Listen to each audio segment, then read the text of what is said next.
Let me start by saying it's great to see you all. Shows that if we work together and we think together, there is no danger to this world.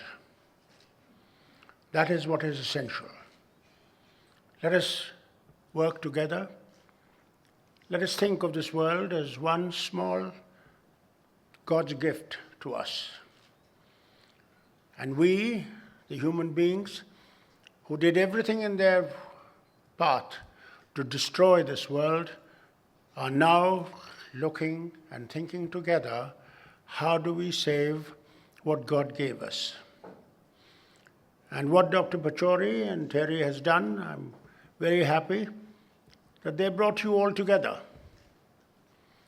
How do we have better future? How do we have better future for our children and their children and for this world to survive? Let's also think that let's get rid of the wars that we fight.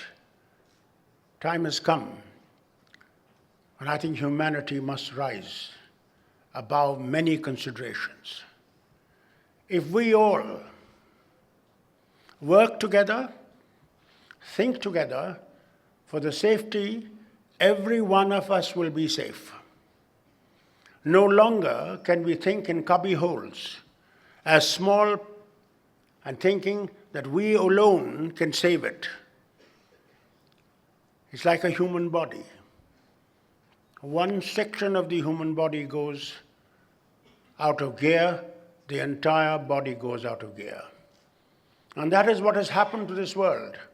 For a long time, we have been thinking separately, each nation for itself. Each nation thinking that they can do something for just themselves, and they will survive. But time has shown that no longer is that possible to survive alone. We can only survive together. And that is a great advantage, and I'm glad that you all are here.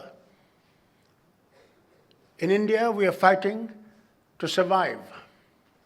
We have 1.2 billion people, and 40% of those people do not have access to energy.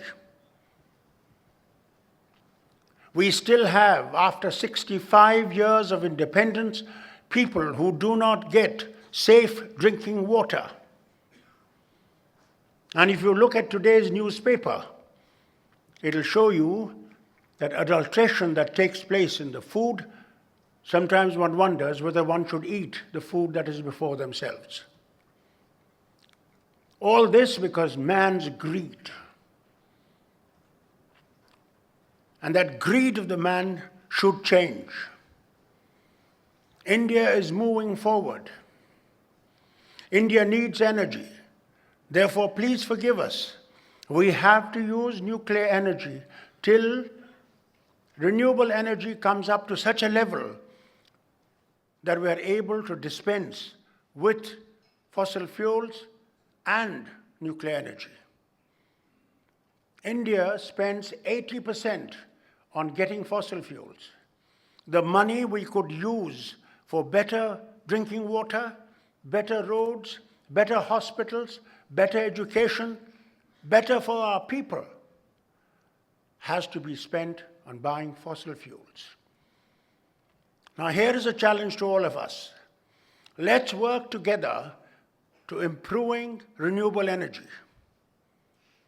We have started in 2010 with Jawaharlal Nehru Solar Mission. By the grace of God, we hope by 2017, we should have 30,000 megawatts of solar power.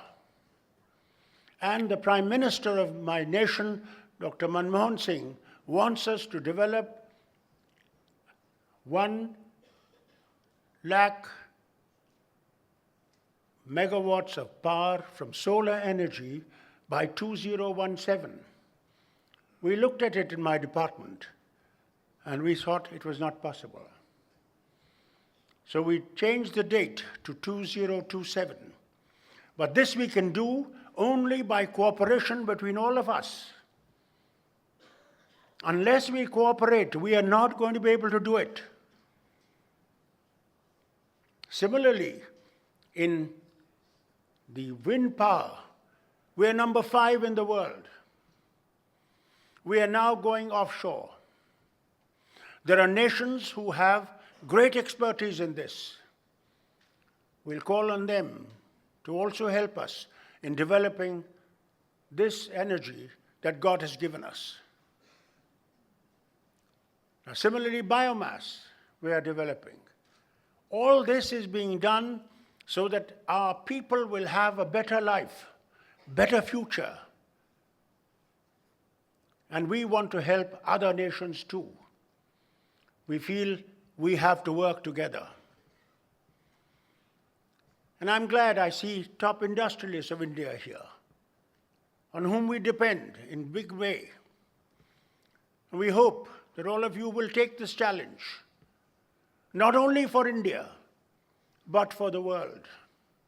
Please start thinking not only of your nation, but start thinking of other nations too.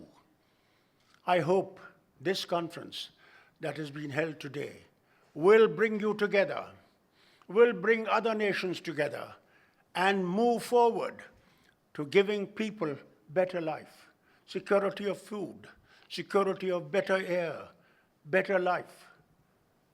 I'm sure we can do it if we all work together.